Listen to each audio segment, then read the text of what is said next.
मैले त्यो निवेदन के हुन्छ भनेर हेरेको माथि के लेखा हुँदो रहेछ, विषय जनजाति भएको प्रमाणित गरी पाऊँ भनेर विषय लेख्नुपर्छ माथि। त्योभन्दा भने महोदय उपरोक्त सम्बन्धमा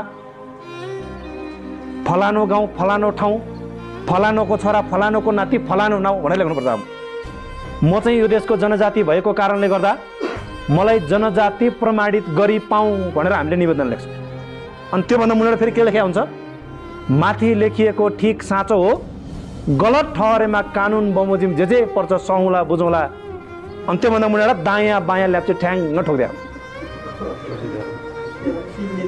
अब त्यो जनजाति र आदिवासीको फर्म भर्दाखेरि तपाईँलाई त्यो कुनै पनि बाहुन अथवा क्षेत्रीले तपाईँलाई लगाएको हुँदैन। त्यहाँनिर त्यो प्रमाण तपाईँ आफैले आफैलाई जनजाति प्रमाण गरेको प्रमाणित हुन्छ त्यो प्रमाणको आधार।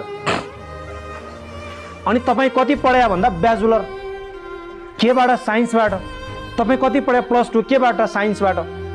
अनि +2 पढेर किन जनजातिको कार्ड बना भन्दा MBBS डक्टर पढ्नलाई जनजातिको कार्ड बना, किनकि त्यहाँनिर छात्रवृत्ति पाइन्छ।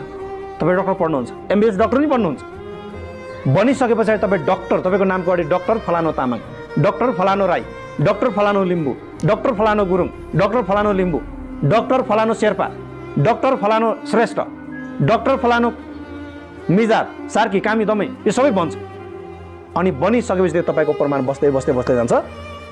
अब आजको 10 वर्ष पछाडि त्यो पल्टाएर हेर्छ उसले।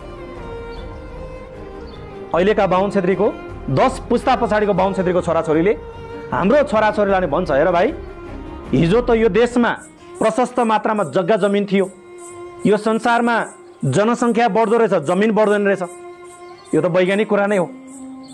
जमिन त योभन्दा बढ्दै बढ्दैन नि, नेपालमा जति छ त्यति नै त हुने होइन र।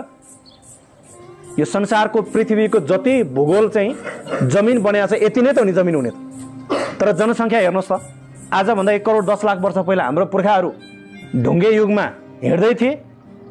आजभन्दा करिब करिब 1 शताब्दी अगाडिकै कुरा गरौँ न, आजभन्दा करिब करिब 100 वर्ष अगाडि संसारको जनसङ्ख्या करिब करिब 4-5 अरब थियो होला, अहिले 8 अरब पुगिसकेको छ। तर आजभन्दा 100 वर्ष अगाडि जति जमिन थियो आज पनि जमिन त त्यति नै छ। हेर्नुहोस् जनसङ्ख्या बढेर कहाँ पुग्यो। अब आजको 10 पुस्ताको बाहुन क्षेत्रीको छोराछोरीले पल्टाएर के भन्छ, यो संसारमा जनसङ्ख्या बढ्दो रहेछ, जमिन बढ्दैन रहेछ। हिजो हामीसँग प्रशस्त मात्रामा जग्गा जमिन थियो, यसकारणले तिमीहरूलाई पनि गरी खाऊ भनेर दियौँ। अब हामीलाई जग्गा जमिन पुगेन, हाम्रा छोराछोरी बढे, धेरै भए, अब चाहिँ तिमीहरूले छोडेर जानु पर्यो, यो देश तिमीहरूको होइन भनेर बाहुन क्षेत्रीको छोराछोरी त्यति बेला भनेपछि हाम्रा छोराछोरीले ठुलो कुरा गर्छस्, हाम्रो पुर्खाले चाहिँ भस्मे फाँडेर बनाएको देश हो यो, नभए हाम्रा पुर्खाले भनेको कुरा सुन भनेर हाम्रो अहिले भन्छ नि त।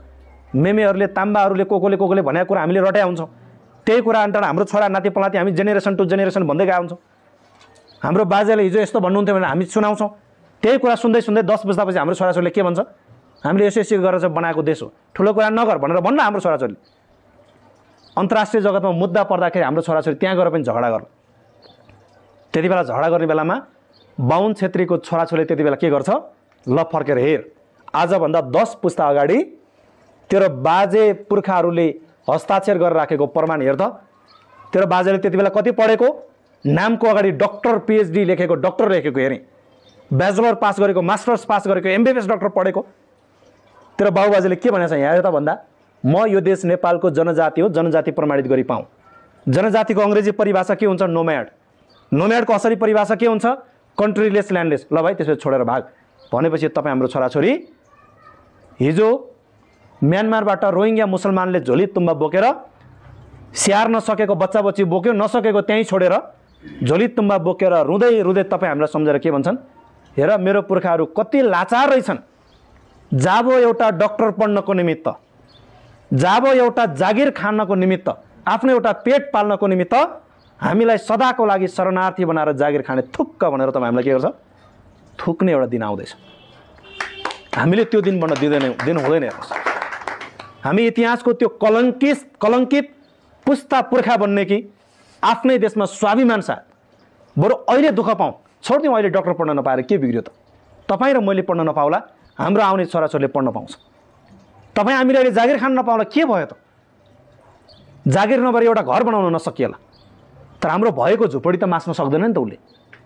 यस कारणले गर्दाखेरि हेर्नुहोस् अर्काको घरको बिल्डिङमा भन्दा आफ्नो घरको झोपडीमा मजा आउँछ बस्नको लागि। यो अर्काको बिल्डिङ भनेको निश्चित समयको निमित्त जतिन्जेल तपाईँले भाडा तिर्नुहुन्छ त्यतिन्जेलको लागि मात्रै हो। अर्काको घरमा परिसके पछाडि त्यो केही पनि पाइँदैन।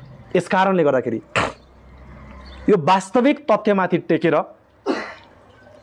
अबको यो सुदिन समाज निर्माण गर्नको निमित्त तपाईँ हामीले त्याग तपस्या र बलिदानको भावना ल्याउनै पर्छ। त्यो नल्याएसम्म तपाईँ हाम्रो आउने भावी सन्ततिको त कुरा टाढैको कुरा हो, तपाईँ हामीले नै त्यो अवसर पाउँदैनौँ। यस कारणले गर्दा देशभित्रबाट तपाईँ हामीलाई समय समयमा यस्तै खालको चाहिँ षड्यन्त्रहरूमा पारेर हिजो इतिहासमा सबैभन्दा सुरुमा त बाहुन क्षेत्रीय नेपाल भित्रिसके पछाडि गोर्खा भर्तीको नाममा हाम्रो मान्छेलाई बेचेरै सिद्धाउने अभियानमा लागे। नेपालबाट 24 लाखभन्दा ज्यादा हाम्रो दाजुभाइहरू त गोर्खा भर्तीको नाममा अर्काको देशमा गएर लडेरै मरेर सिद्धि।